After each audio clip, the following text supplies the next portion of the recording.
Hi friends, palak chicken నా స్టైల్లో తయారీ విధానం. ముందుగా ఒక కట్ట పాలకూర తీసుకోవాలి.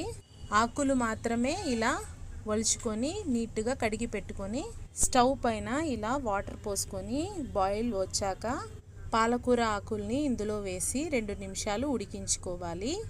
మొత్తం ఇలా ఆకుని బాగా కలిపేసుకోవాలి. 2 నిమిషాల కంటే ఎక్కువసేపు ఉడికించుకుంటే కలర్ చేంజ్ అయిపోతుంది. ఒకసారి చూసుకోండి.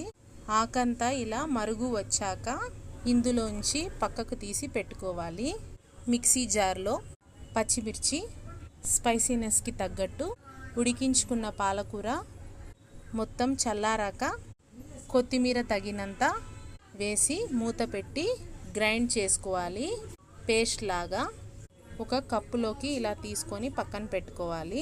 1 కిలో చికెన్లో రుచికి సరిపడ ఉప్పు, పసుపు, అల్లం వెల్లుల్లి పేస్ట్ వేసి బాగా కలిపేసుకొని మ్యారినేట్ చేసి పక్కన పెట్టుకోవాలి. కడాయిలో ఆయిల్ హీట్ అయ్యాక స్లైసెస్గా తరిగి పెట్టుకున్న ఉల్లిపాయ ముక్కల్ని వేసి ట్రాన్స్పరెంట్ అయ్యేంత వరకు బాగా వేయించుకోవాలి.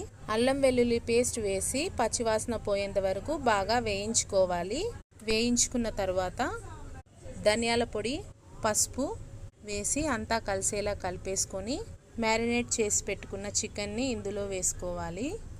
మొత్తం అంతా బాగా కలిసేలా కలిపేసుకొని 1 కేజీ చికెన్కి ఒక కట్ట పాలకూర అయితే సరిపోతుంది.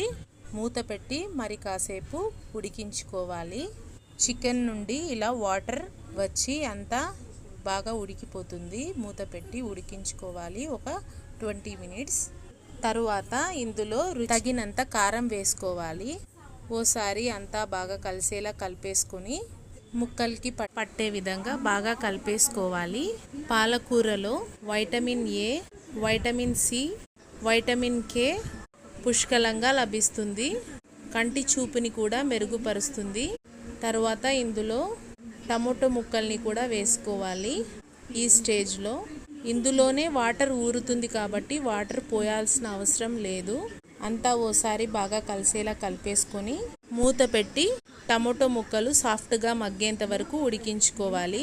చికెన్ కూడా 50% ఉడికిపోయినట్లే. ఈ పాలకూర చికెన్ మీరు కూడా ఓసారి ట్రై చేసి చూడండి. చాలా టేస్టీగా యమ్మీగా ఉంటుంది ఈ కర్రీ. మూత పెట్టి మరి కాసేపు మగ్గించుకోవాలి. ఈ స్టేజ్లో పెరుగు వేసుకోవాలి తగినంత. ఓసారి అంతా బాగా కలిసేలా కలిపేసుకోవాలి. లవంగం, ఇలాచీ, దాల్చిన చెక్క, ఆజీరా అంతా కలిపి మిక్సీ పట్టుకొని పౌడర్ ఇందులో వేసుకోవాలి.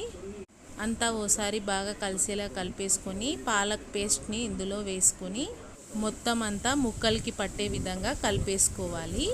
పాలకూర పేస్ట్ని వేసుకున్నాక ఇలా కలిపేసుకొని మూత పెట్టి 10 మినిట్స్ ఉడికించుకుంటే చాలు. పైకి ఇలా ఆయిల్ ఫ్లోట్ అయింది కదా. ఇప్పుడు ఇందులో ఆచి చికెన్ మసాలా వేసుకుంటున్నాను. మొత్తం అంతా వేసుకుని ముక్కలకి పట్టే విధంగా కలిపేసుకోవాలి. డిఫరెంట్ టేస్ట్ని ఎంజాయ్ చేయాలనుకునే వాళ్ళు ఇలా ట్రై చేసి చూడండి. చాలా టేస్టీగా ఉంటుంది ఈ కర్రీ. చికెన్ ఆల్మోస్ట్ ఆల్ ఉడికిపోయినట్లే. పాలకూర అంతా పర్ఫెక్ట్గా బ్లెండ్ అయిపోయి ఇందులోకి టేస్ట్ని కూడా ఎన్హాన్స్ చేస్తుంది. ఈ కర్రీలో మూత పెట్టి 5 మినిట్స్ ఉడికించుకుంటే పైకి ఇలా ఆయిల్ ఫ్లోట్ అయ్యాక దింపేసుకోవాలి. టేస్టీ అయిన పాలక్ చికెన్ కర్రీ రెడీ. చపాతీలోకి, సంగట్లోకి perfect combination. Please like and subscribe Goldie Kitchen magic.